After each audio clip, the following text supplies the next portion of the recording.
Magjia e natyrës shqiptare vazhdon të tërheqë vëmendjen e vizitorëve nga e gjithë bota. Peizazhet e paprekura, lumenjt, malet dhe mikpritja karakteristike shqiptare po kthehet në frymëzim për shumë fotografë që zgjedhin të zbulojnë vendet tona përmes objektivit. Mes tyre është edhe Iris nga Izraeli, një fotografe me mbi 40 vite eksperiencë profesionale. Prej 10 ditësh, ajo po udhton nëpër Shqipëri, duke eksploruar disa nga destinacionet më të veçanta natyrore. Gjatë këtij udhëtimi, objektivi i saj është ndalur në peizazhet mbreslënse që ofron lugina e Vjosës.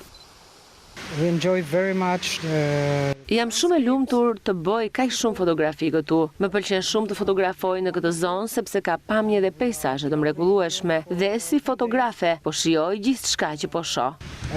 Every day another place. E mrekulluar nga ajo që ka parë gjatë këtyre ditëve, Irisi shprehet se ky nuk do të jetë udhëtimi i saj i fundit në Shqipëri.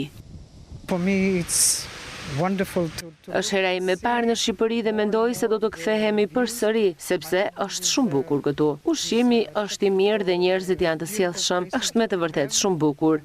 Një vend i mrekullueshëm, mahnitës. Teksa vazhdon udhëtimin e saj nëpër Shqipëri, Irisi do të marrë me vete jo vetëm qindra fotografi, por edhe kujtime të veçanta nga një vend që e ka mahnitur me bukuritë natyrore dhe mikpritjen.